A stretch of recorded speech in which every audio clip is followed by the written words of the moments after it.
Después de la Segunda Guerra Mundial se le presentó a México una oportunidad histórica para organizar un proyecto económico que le permitiera un crecimiento y desarrollo a largo plazo y en lo inmediato.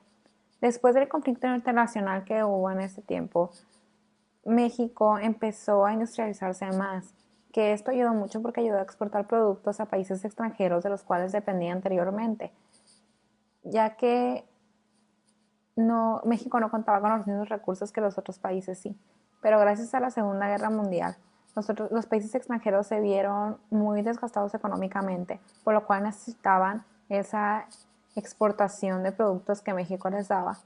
Y de igual manera, México empezó a producir dentro del país, entonces asimismo la economía empezó a subir, ya que los mexicanos estábamos usando productos hechos en México y así no nos costaba más la traslación y por eso la economía empezó a subir. Lo malo de esto fue que México empezó a descuidar mucho los campos por los cultivos porque no era suficiente la demanda que tenían a comparación con la demanda que teníamos industrialmente. Una de las etapas que vivió México durante este proceso fue el crecimiento con inflación que duró de 1940 a 1956. El crecimiento económico logrado en este periodo estuvo acompañado de un constante proceso de inflación que dificultaba la consolidación del modelo de crecimiento.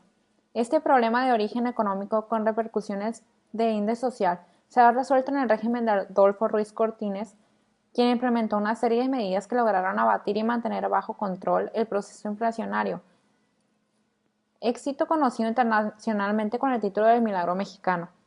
Los presidentes que se encontraron durante estos años que duró el crecimiento con inflación, fue Manuel Ávila Camacho, que es el que comenzó, que fue de 1940 a 1946, Miguel Alemán Valdés, de 1948 a 1952, y por último Adolfo Ruiz Cortines, quien fue uno de los más reconocidos en esta etapa, que fue de 1952 a 1958.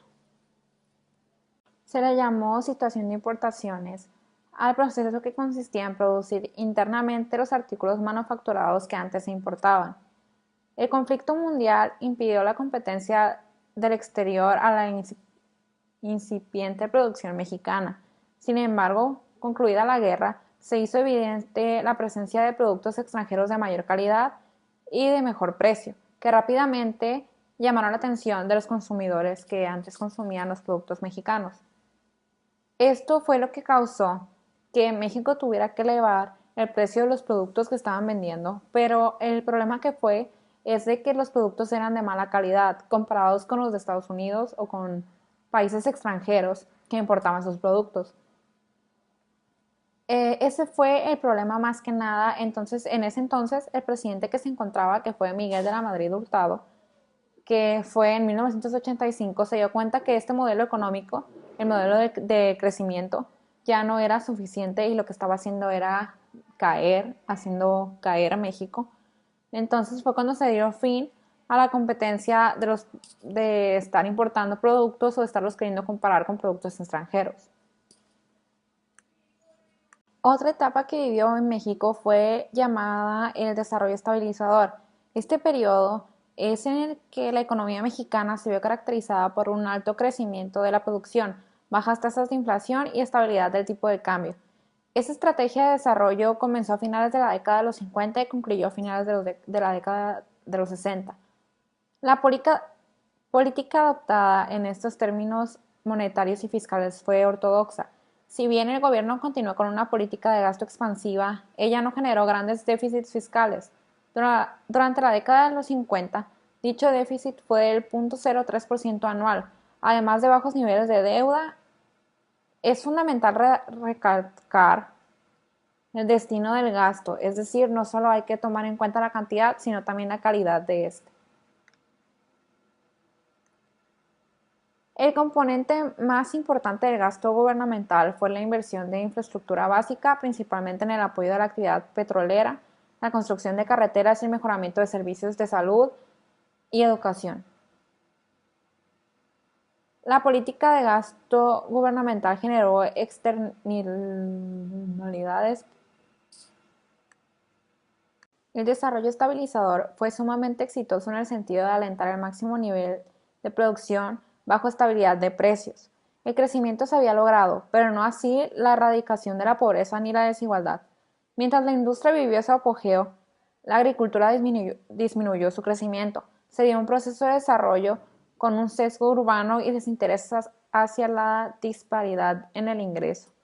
Esto se refiere a que en ese momento, cuando la industria estaba demasiado fuerte, se estaba consumiendo demasiado productos hechos en el sentido de la industria, que el campo, como mencioné anteriormente, quedó olvidado. O simplemente no había suficiente recurso como para que el campo siguiera adelante con la competencia que había en la industria, que era la misma industria de México. En pocas palabras, el país no supo organizar muy bien esos dos ámbitos. Tenía que haber estado como en un cierto nivel de igualdad sobre los dos, porque es de lo que más se caracteriza a México, que es por la agricultura. Entonces se dejó pasar eso porque nos fuimos mucho por la industria.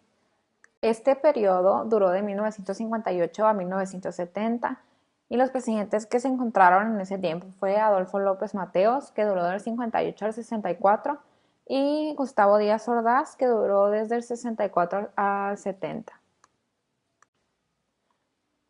Una de las otras etapas que vivió México fue la etapa de crisis y agotamiento, que duró de 1970 a 1982.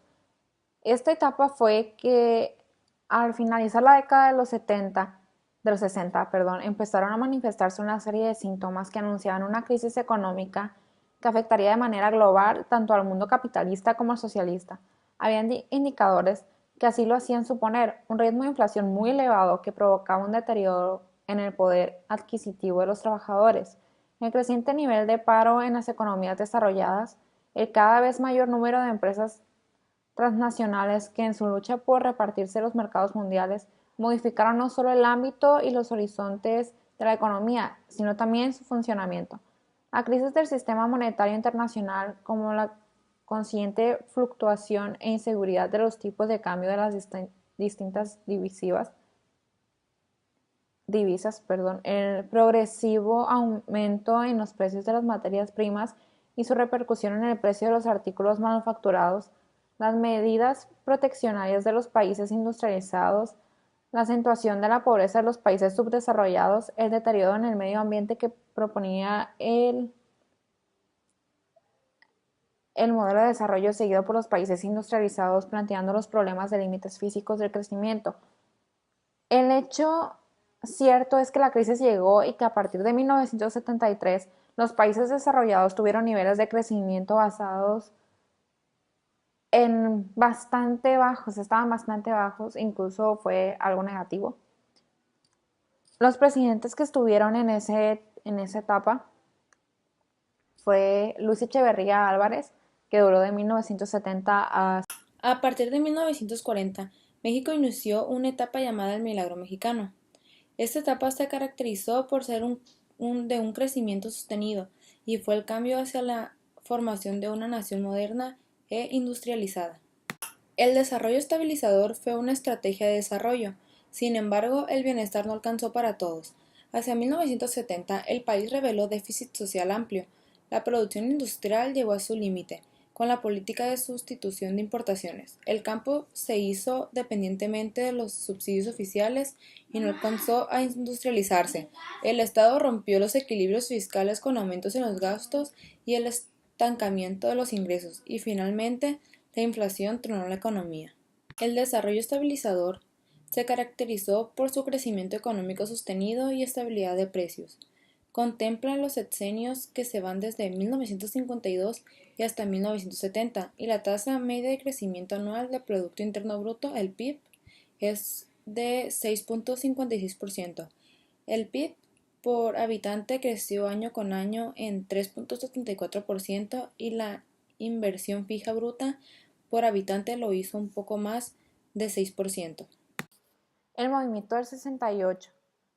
En un principio, las causas inmediatas de este movimiento fueron resultados de un acontecimiento pasado en ese mismo año, que fue una pelea que hubo entre dos grupos de dos escuelas, que fue 2 y 5 del Instituto Politécnico Nacional, y de la preparatoria particular Isaac Ochoterena.